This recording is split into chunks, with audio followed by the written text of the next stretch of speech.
kailangan magkaroon tayo ng 5 araw na sunod-sunod na pag-ulan. Ang magiging total of sa umabot ng 25 millimeters ang total na pag-ulan in a span of 5 days. Dapat may 3 araw po tayong sunod-sunod na umulan talaga. So far, halos sa tatlo pa lamang ang nakakamit ng criteria na yun. At least 50%. Around 6 to 7 stations dapat ang mag-register na nakapagtala ng 5 consecutive days of rains na umabot ng 25 millimeters. Ang dinig ni Chris Perez, Assistant Weather Services Chief ng Pag-asa. Ito ang Pilipinas na makakuha po ng non-permanent seat sa United Nations Security Council.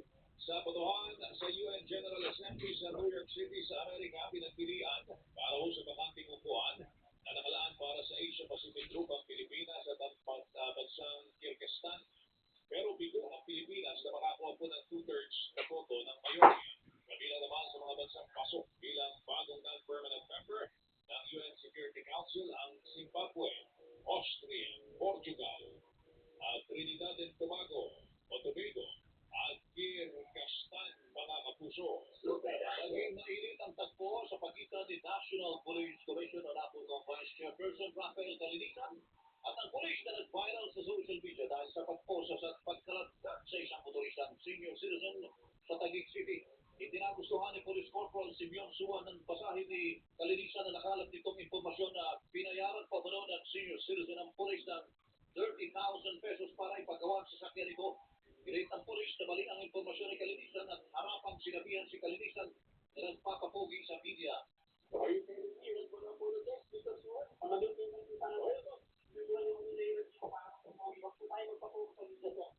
Ano po masasabi ko dito? Para naman po sir, ganito, mabigyan niyo ako ng tag. Mali-mali po yung sinasabi niyo. Ang gamay mo natin bigyan pa sa akin kay Facebook. Wala ka rin. Dito, Pete. Huwag niyo po sana akong gawin instrumento dito para magpa-present kayo sa media. Dito po yung papapogi dito. Dapat rin sir. Nirekomenda ni Calinisan na masampahan ng patong-patong na reklamo ang polis kabilang ang grave misconduct. Inalis na sa pwestong polis na nakatalaga sa Regional Rural Force Battalion sa Police Regional Office 4A. Diniskaramahan na rin siya at inilagay sa restricted custody. The National Police Commission will be happy to dismiss these types of errant acts until our policemen understand that we cannot do this to our Filipino people. Matanda, papastusin. Dapat yung provisional, papastusin. Nasaan na ba ang deputy natin dito? Corporal Suwan. Ganawa ko na ng tiwala ang taong bahay sa police. Kaya mo. Gawa mo. Hindi ka dapat maging police. Ang dinig ni NAPOLCOM Vice Chairperson Rafael Calinisan. Super Balita sa Umaga. Nationwide. Tinatanong mo nga pare Pedro ano ba ang endgame? Ano ba ang dulo nito? Natulo nito, ano ba? Ang Senate Flix na yung mga tapuso. Kasi sa araw-araw, meron bagong twist. Sabi ko, twist. Kahapon may bagong twist si Senator Jesus Cordero. Tapuso na ako. Siya yung biglang sumulpot dun. Galing sa hawak na area. At sumanib na ngayon sa bago mayon. Siya pala may hawak ng bigyan. Kaya nga medyo nakakalito na. Nalilito na taong bayan. Ano bang end goal? Kasi alam mo, sa totoo lang, parang meron talagang hindi daw sinabi ni Chis na part siya ng bagong mayorya. Di ba? Wala siyang pinapanigan. Umanib lang siya pero wala siyang pinapanigan. Sa numero Sa numero. Kaya nga nagkapurog, di ba? Kaya nga. Sige. Tingnan natin. Sige na nga. Kasi sa politika, walang permanenteng kaibigan. Di ba? Permanenteng mga interest naman. Maganda rito sa sinabi ni Senator Erwin Tulfo na lahat ay imbitado sa Blue Ribbon Committee. Lahat ng miyembro na Senate Blue Ribbon Committee. Alam naman natin ang ating inaabangan dyan. Yung investigasyon sa flood control project. Para wala masabing focus-focus. Maganda, di ba? Hindi selective. Hindi pinipili. Ang mga iimbitahin, hindi pinipili ang iimbestigahan. Hindi pinipili ang iimbestigahan. Para makuha natin yung the whole picture. Tunay na larawan. Nalarawan ang flood control. At makakuloy ng mga dapat managot. Labas tayo dyan sa mga politika nila. Sa totoo lang, pero yung mga nakikita natin personalidad na sinasampa ng kaso ngayon, ang paniwala ng taong bayan mas malaking tao pa. Mga sinasabi natin. Dapat yung sampa ng kung sinasabi ni Senator Erwin Tulfo na wala focus-focus yan, hindi lahat ay ating lahat ay ating imbitahan. Yung mga hindi pa naimbitahan, marami pa ha. Marami pa talaga sa totoo lang. Walang inaanipan, wala daw iniiwan si Senator Cheese. Escudero. At gusto rin niyang iligtas ang dignidad ng Senado. Nadala pa talaga. Pero sa totoo lang, parang meron natagdagan ng ating mga dapat pagdibatihan na dapat. Ano ba ang tunay na dapat bigkas? Sineti. Oo nga, nalito ka ni Dia. Sabi niya, no? Dia naman sabi niya. Sabi ni AI pare, ang tamang bigkas daw Sineti. Yun alam mo, si AI mas magaling nga sa mga mababatas natin. Nalalawagan natin ang ating mga headlines. Senator Sherwin Gatchalian, inilugtong bilang Senate President pro tempore at Acting Senate President matapos ideklara sa sesyon kahapon na bakante po lahat ng posisyon sa Senado. Mga miyembro ng bagong majority block ay tinalaga bilang mga bagong chairperson ng mga komite sa Senado. Senator Alan Peter Cayetano, gilit na siya pa rin ang lehitimo legal na Senate President. Pagpapalit ng liderato sa Senado, tinawag na illegal ni Cayetano. Ang tinig ng Senate Blue Ribbon Committee sa Manabayang Flood Control Projects tuloy ngayong araw. Ayon kay Senador Alan Peter Cayetano, ngunit bagong chairman ng komite na si Senador Erwin Tulfo, iginit na magpapatuloy ang pagdinig sa Lunes. Mga kawani sa lahat ng tanggapan ng Senado, inatasan ni Acting Senate President at Senate President pro tempore Sherwin Gatchalian na mag-work from home ngayong araw. Senador Alan Peter Cayetano, Senador Robin Padilla, dating Senate Sergeant at Arms Mawa Plasca, inireklamo ng obstruction of justice sa Ombudsman kaugnay ng pagtakas sa Senado ni Senador Ronald De La Rosa. Anti-political dynasty bill aprobado na sa ikatlo at huling pagpasa ng Kamara. Ari, kontraktor at site engineer ng bubong itinatayang gusali sa lungsod ng Angeles, Pampanga, sinampahan ng kasong kriminal ng pamilya ng isa sa mga nasawi sa pagbuho. Bilang ng mga kumpirmadong nasawi, umakyat na sa 27. 5 piso kada kilo na bigas na bawas presyo. 5 piso kada kilo na bawas presyo sa liquefied petroleum gas ipinatpat ng isang kumpanya ng langis. At yung pag-amin na rice retailer, sinilbihan ng notice of violation ng Department of Agriculture dahil sa hindi pagsunod sa price cap sa imported na bigas. Panahon ng tagulan, posibleng ideklara ngayong linggo sa susunod na linggo ayon sa pag-asa. Pilipinas, bigong makakuha po ng non-permanent seat sa United Nations Security Council. At sumayo po ang kabuuan ng mas pinalawak, mas pinalakas ang balita sa mga nationwide. Ako po ang inyong kapuso, Pero Del Prado. Dito po sa DCWB, walang ginigilingan, Walang pinoprotektahan. noon at ngayon. Serbisyong totoo. Ako po ang inyong kapuso, Joel Reyes. Magandang umaga Luzon, magandang umaga Visayas, magandang umaga Mindanao. Super Balita sa umaga, Nationwide. Mula sa pinakapilat kakatiwalaang network sa buong Pilipinas, ang GMA. Mabuhay ang Pilipinas! May kalahati minuto na makalipas sa alas 8 ng umaga. Standby, saksi sa WB. Susunod na.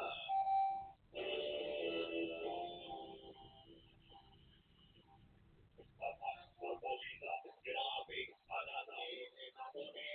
Radyo 594. Balita, servisyo, totoo. Kaputulong sa radyo.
Pansitang tama, pansitang totoo.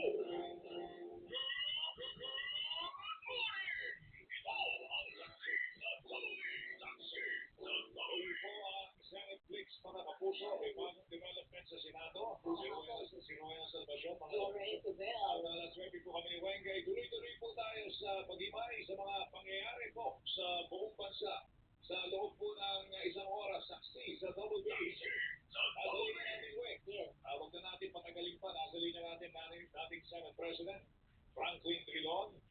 Senator Frank, magandang umaga. Si Joey, si Weng po ito. Magandang umaga po. Good morning, Joel. Good morning, Wayne. Magandang umaga po. Sabi po ng, ginaw siya Senate President kaya, pero sinasabi ko, illegal ang nangyaring takeover o kundi nakahapon yan po sa Senado. Ano ang legal basis ng pangyayari po kahapon sa Senado, Senator Frank? Ang legal basis po ay yung desisyon ng Korte Suprema sa Abilino versus Cuerpo kung saan ang sinabi ng Korte Suprema ay ang bilang ng quorum ay ang available senators na dito sa bansa at pwedeng pumunta sa session hall. Yung sa labas ng bansa ay hindi po pwedeng bilangin sa quorum. Ganito rin ang sinundan namin o ako'y pahulo ng Senado ng session ng March 2015 saan kami po ay nag-rule na dahil sa mayroong 4 kaming kasamahan na nasa labas ng bansa at 3 ay nasa kulungan. Ang Senado doon ay mayroong 17 senador lamang. Kaya po ang quorum ay mas determine sa 17 available senators, hindi po sa 2-4. Kaya sa kahapon po ang nangyari ay ayon sa desisyon ng Korte Suprema sa desisyon nila sa Abilino versus Cuerpo at sa ayon sa precedent o mga previous rulings ng Senado. Kaya po may basehan ang paghalal kahapon ng mga iba't ibang chairman ng iba't ibang committee at ng officers ng Senado. 12 boto po ang mayroon on the Senate floor. Mayroong quorum, may kapangyarihan po ang 12 senador to declare all positions vacant. Kasama na po yung pagkapangulo ng Senado. Ngunit pagdating po sa pag-allow ng pangulo ng Senado, ang saling ilas ay sinasabi na po balik 3 ang dapat pumoto. Kaya hindi po na i-allow na regular Senate President si Senator Benito President kung hindi acting Senate President lamang.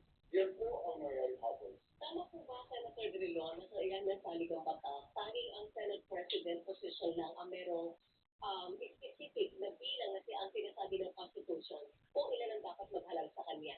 The rest of the position may be necessary at nakalagay sa saligang batas. Tama po yan sa ating saligang batas. Ang Pangulo lamang ng Senado ang na-require na 13 ang pumoto.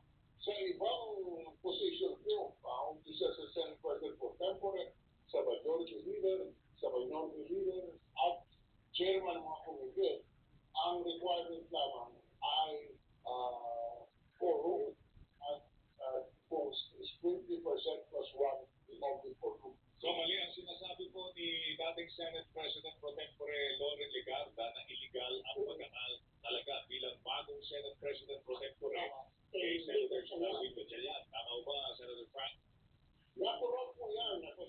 Senator Lore na illegal dahil lang sa mag-take over ang kabilang grupo. Natural po yan, nagkagan ang opinion.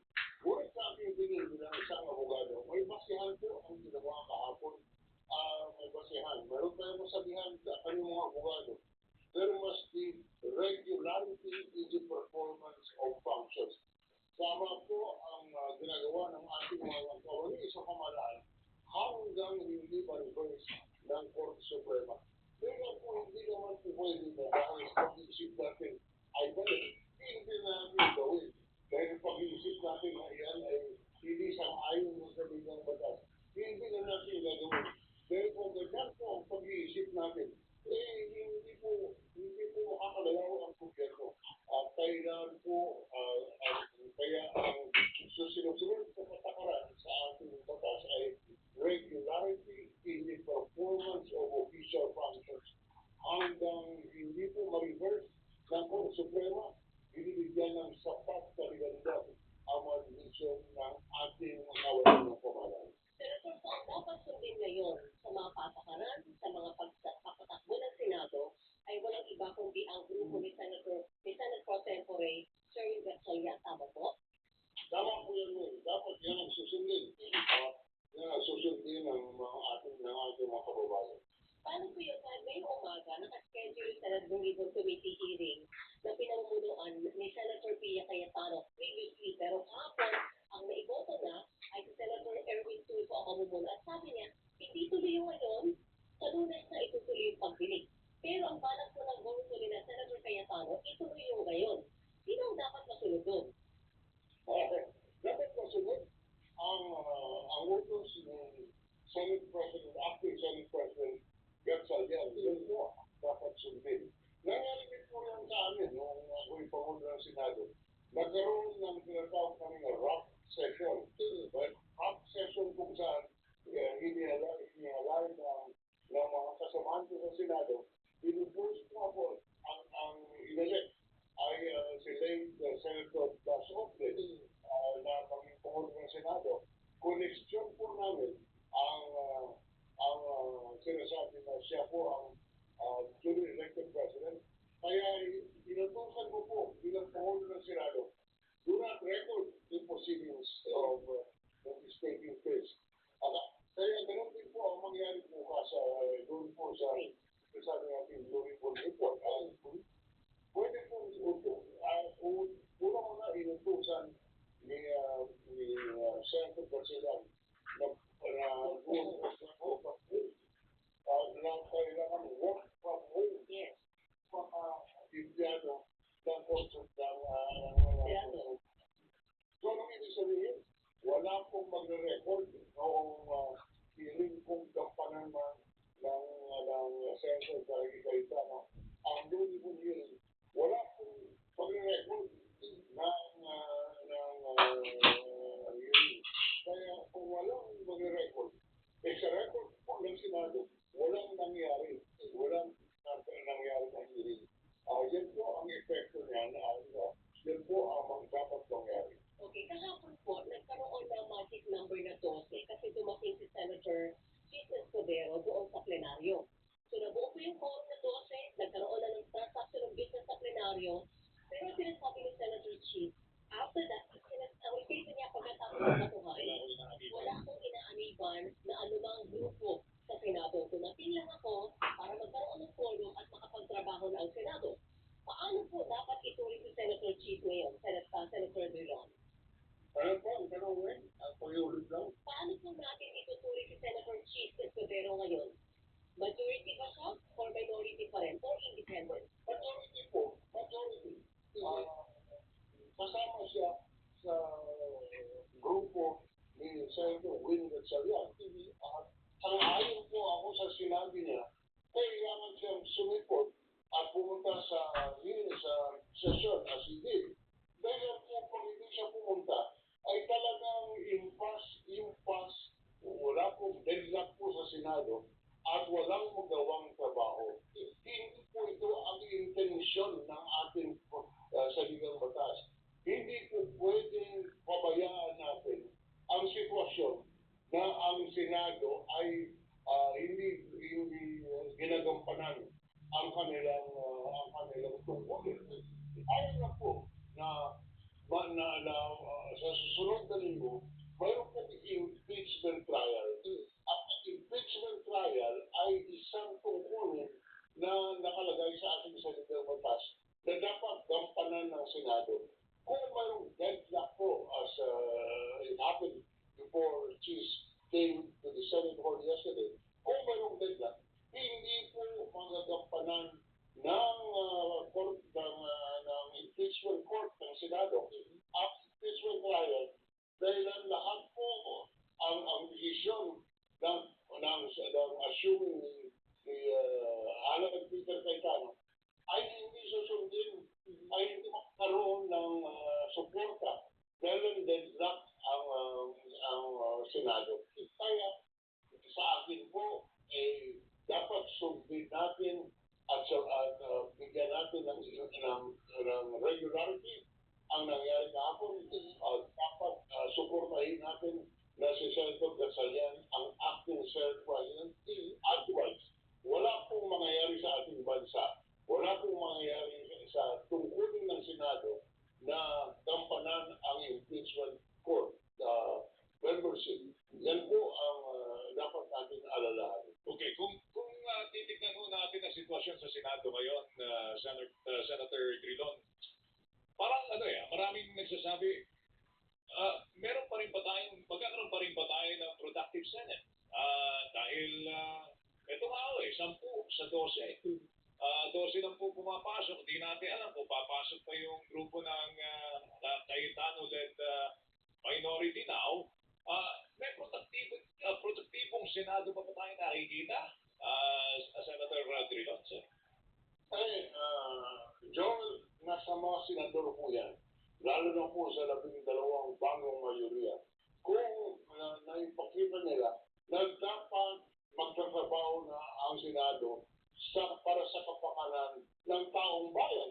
Kaya po sinusuporta ko ang nangyari kahapon dahil it is to the public interest para po sa kapakanan ng ating bansa na magkaroon tayo ng Senado na nagtatrabaho. Hindi naman po pwede na sabi nyo lahat yan illegal. Hindi tayo pwedeng mag-meeting bilang Senado. Ano pa po mangyayari sa atin? Kaya po, ang sinasabi ko, mayroon kami kasabihan sa aming mga abogado na mayroon kami ang sinasabi regularity in the performance of official functions. Ang ibig sabihin yan ay ang ginagawang trabaho ng kawani ng pamahalaan, yan po ay legal hanggang sa sasabihin ng Court Suprema na yan po ay walang basihan.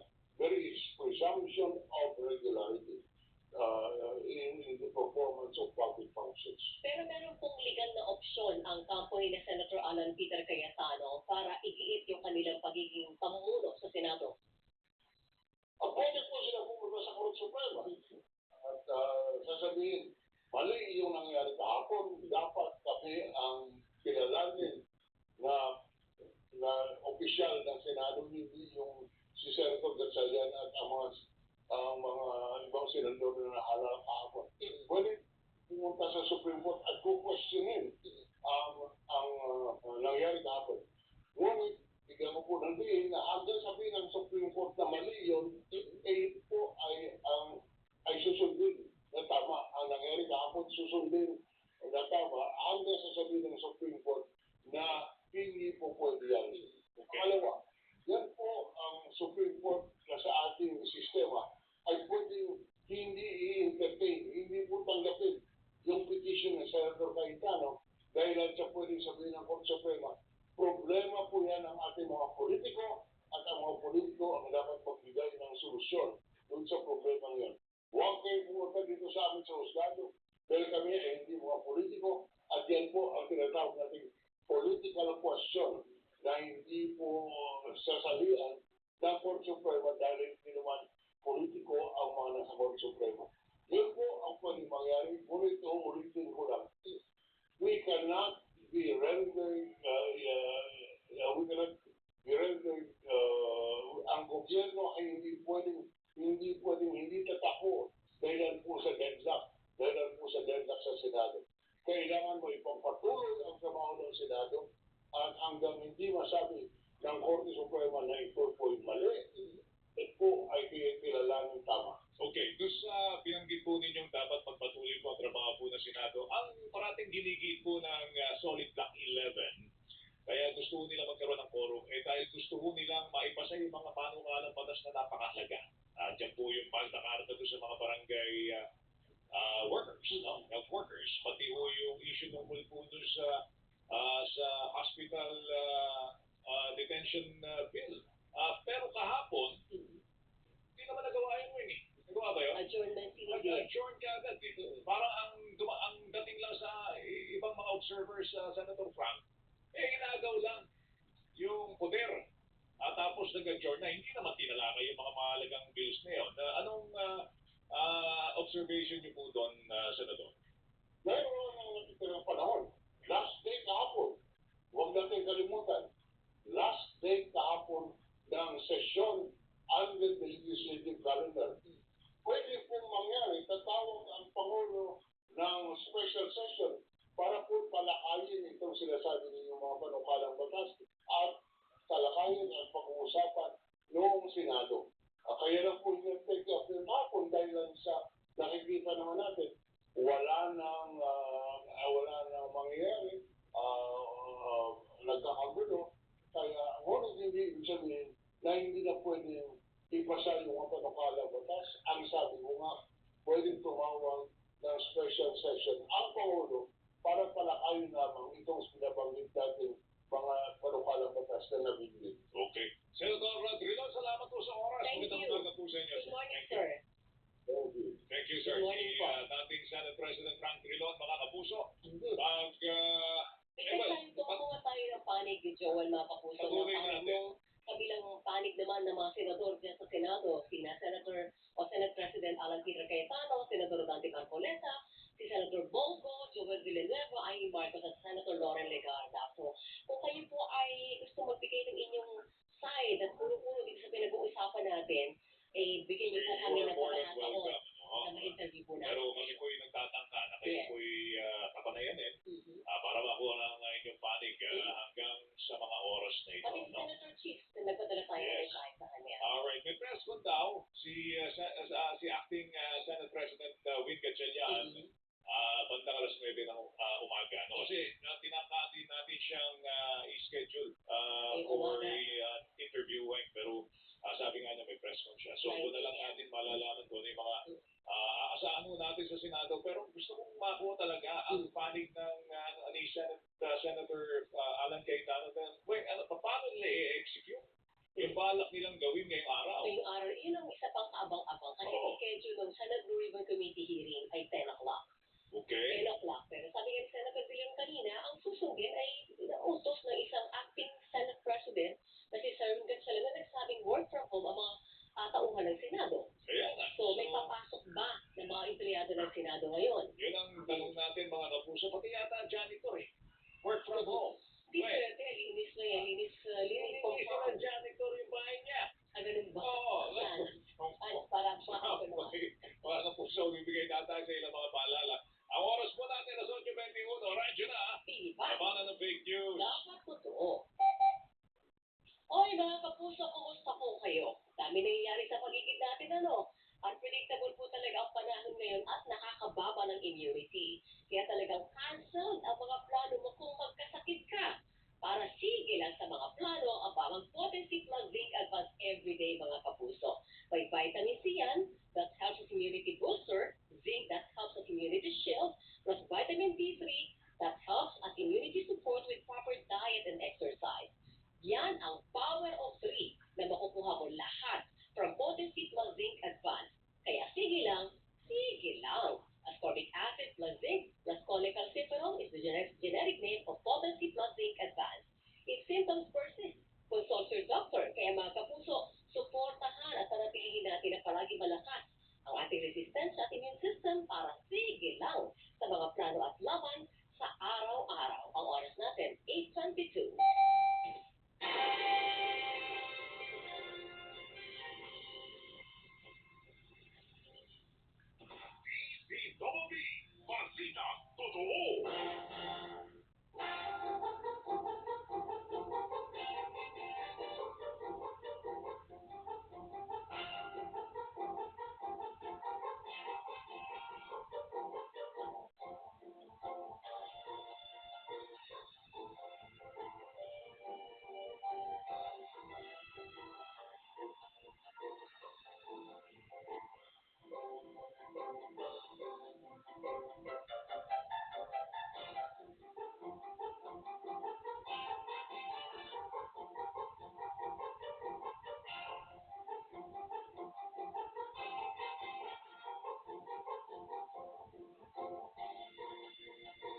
fraction lang. Wow!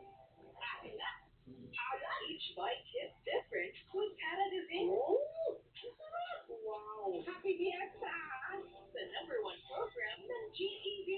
Pinasarap. Saturdays, 8:50 p.m. Play whatever your vibe is. If you're a drama binger, a kilig seeker, a laugh hunter, a fantasy dreamer, an info catcher, a movie lover, an Asian explorer, or a Kabuto streamer. Whatever you're into, play the role on GMA Network's official video streaming app, GMA Play. Update or download now. Available on the App Store and Google Play. You're watching Double B TV on GTV.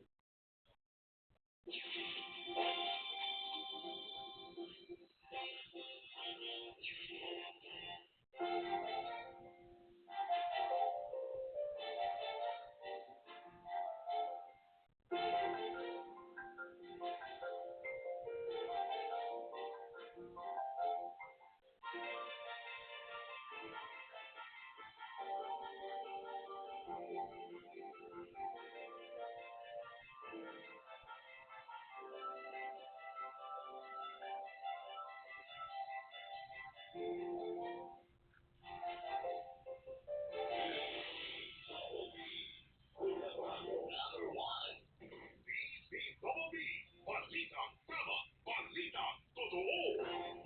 8:26. Mga balitang hindi nyo dapat palagpasin. Mga impormasyong bago at totoo. Dito sa Double B, bagong balita. Sama sina Joel Reyes at Rowena Salvacion sa Double B, bagong balita. Araw ng Huwebes, ika-4 sa buwan ng Hunyo, taong 2026. Narito ang mga balitang hindi pa huli, hindi malitinag. Ako po ang inyong kapuso, Joel Reyes. Mga balitang siksik sa impormasyon, ako naman ang inyong kapuso, Rowena Salvacion. Samahan niyo po kami dito sa Double B. Bagong balita. Iniyak ni bagong Senate President Pro Tempore at Acting Senate President Sherwin Gatchalian na ibabalik niya ang dignidad ng Senado sa pamamagitan po ng gawa at hindi salita simula ngayong araw na ilalagay sa kanya ang bigat ng responsibilidad para sa Senado at sa bansa. Ngunit pagtutuunan niya ang serbisyo publiko ng walang labis, walang kulang para sa sambayanang Pilipino. Bagong balita. Kinumpirma ni Senator Erwin Tulfo na may miyembro pa ng minore ng Senado na nagpapahiwatig na nais lumipat sa new majority. Nahihiya lang daw po ang senador na nagpapahiwatig na lumipat dahil hindi pa alam kung paano ipapaliwanag sa kanilang grupo na hindi niya gusto ang nangyayari at hindi ito sang-ayon sa ginagawa ng kanilang kasamahan. Pinoproblema din daw po ito kung paano siya mapupuna o mababash kapag kumalas sa grupo. Bagong balita. Mahigpit na seguridad ay pinaiiral sa paligid po ng Senado dyan sa lungsod ng Pasay ayon kay Police Major Hazel Aquino, tagapagsalita ng National Capital Region Police Office and CRPO. Mahigit sa 400 na mga pulis ang nakabantay sa paligid po ng Senado. Mahigit sa 1,000 pwersa naman ang naka-standby sakaling magkaroon ng hindi inaasang aktibidad ang ilang grupo sa labas ng Senado ngayong araw. Bagong balita. Naatak ng basahan ng sakdal sa mga kasong pandarambong at katiwalian sina Senator Jingo Estrada, dating DPWH Secretary Manuel Bulon at iba pa sa 5th Division ng Sandigan Bayan ngayong araw. Samantala, mamayang hapon naman, ang arraignment nila sa isa pang kasong graft na dinidinig ng 2nd Division ng Sandigan Bayan. Ang kanilang kaso ay kaugnay pa rin na umunay feedback mula sa iba't ibang flood control project. Bagong balita. Asahan ang mga pag-uusapan sa pagbubukas po ng second regular session ng 20th Congress ang panukalang reforma sa party list system. Ito ang tiniyak ni House Committee on Suffrage and Electoral Reforms Chairperson at Lanao del Sur Representative Sia Alonto Adjong. Isaan niya ang nasabing panukala sa top agenda ng Kamara kasama sa Legislative Executive Development Advisory Council o NEDA priority measures. Bagong balita. Hindi po kusintihin ng Philippine National Police ang pulis na nagbitaw ng hindi angkop na pahayag sa pulong balitaan ng National Police Commission kahapon kaugnay na nag-viral na insidente sa trapiko sa Taguig City. Sinabihan ng pulis na yan si Napolcom Vice Chairperson and Executive Officer Rafael Vicente Calinisan na huwag magpapogi sa media, mali-mali ang sinasabi at iba pa. Ayon kay PNP Chief Police General Jose Melencio Nartates Jr. nasa ilalim sa administrative review ang pulis na yan dahil sa kanyang inasal na nakasisira sa kanilang ina. Report sa ating mga Super Radio reporters. Si Senator Jimmy Estrada dumating na po sa Sandigan Bayan para dumalo sa pagbasa ng sakdal sa kinakaharap na kasong pandarambong at katiwalian. Nandun si Alan Gatot. Alan. Bilang sandali pa lang ang nakakalipas ng dumating na si Senador Jimboy Estrada kasama pa ang ilang magkakapwa-apado na kasama ng mga kulungan sa Bureau of Jail Management Facility sa Quezon City sa bahagi ng Payata. At ito ay pantay karado ng mga taksuhan ng PNP at si Senador Jimboy ay nakatulog din ng PD outskirts o yung person deprived of liberty shirt na kulay dilaw nang pumasok dito sa susuba ng courtroom ng Division ng Sandigan Bayan. At may pitin ang pinatutupad na seguridad dito sa susuba ng Sandigan Bayan kung saan ay talagang may nilagay lamang sa mga cordon kung saan pwedeng pwesto yung mga gagawin ng media at hindi basta-basta pinapapwesto sa pinakatapat o pintuan ditong courtroom ng Division ng Sandigan Bayan. Patay naman sa pinahuling pakipagkain natin sa Club of Court ng Division ng Sandigan Bayan. Marami ang mga pending na motion. So hindi pa malinaw kung ipapatuloy ang arraignment ngayong araw o kung magpapasada sa arraignment itong mga akusado kabilang na Senador Jimboy Estrada. Pero kapansin-pansin na ngayong oras na ito, 8:31, hindi pa natin nakikita na dinadala dito sa Sandigan Bayan si dating DPWH Secretary Manuel Bunuan. Ako talaga sa Jerry Radio CCWB, Baldita, totoo. Pwersa ng pulisya sa labas ng Senado dinagdagan. Alamin natin ang balita ng malaki Christian Manyo. Christian, pasok. Pasado alas 7 ng umaga, ilang truck at mobile ng National Capital Region Police Office sa kanyang puwersa mula sa Regional Mobile Force Battalion, Southern Police District, SWAT at E9 units at dumating sa labas ng Senado sa Jokno Boulevard sa Pasay City. Sa konfirmasyon ni NCRC Chief Police Major General Anthony Aguilera sa Super Radio DCWB, sila ay nagtagtag ng puwersa at nag-deploy ng 1,000 at 300 tauhan sa Senado upang tiyahin ang seguridad at kaayusan sa labas ng Senate premises. May kasunod ng development so ilang pagkatapos sa Senado at ilang inaasang aktibidad ngayong araw kabilang na ang panawagang vigil at plano pagpapatuloy ng Blue Ribbon Committee hearing. Una lang sinabi ng NCRPO na nakahanda ang pulisya na magdagdag pa ng tauhan sa Senado kung kinakailangan at depende sa magiging sitwasyon. Sa ngayon, kalmado at payapa pa sa pagkalahatan ng sitwasyon dito sa labas ng Senado pagkamat nakaporma at naka-deploy na ang pulisya at sarado ang isang linya dito sa harap mismo ng Senado.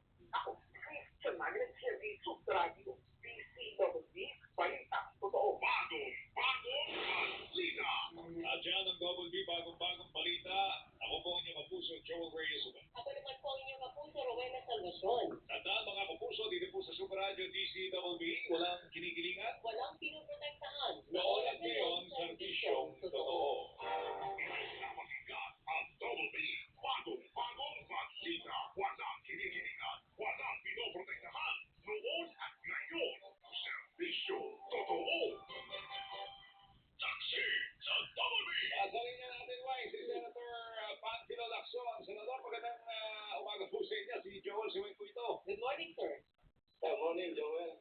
Magandang umaga. Alright, ano ina-anticipate ninyo mangyayari ngayon sa Senado? Considering na sabi ho ni Senator Alan Cayetano, itutuloy nila yung kanilang investigasyon dito po sa Senate Blue Ribbon Committee. Well, unang-una, nagpalabas ng memo yung si Acting President Sherwin Gatchalian na work from home. So, in-expect natin, walang masyadong empleyado. Except siguro sa kasi high alert sila. Yes. And naka-ready naman at nangako naman ng augmentation ng PNP personnel si Secretary John Vic Remulla para kung sakaling merong gulo, masawa tayo ito.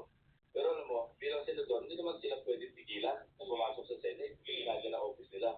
So, they can do what they want, pero sino magre-record ng proceedings kasi sabi nila, kinasil na rin ni Senator Erwin invitation. So, sino yung resource persons nila? So, maraming problema silang haharapin kung itutuloy pa rin nila yung sinasabi ng hearing dahil wala na sa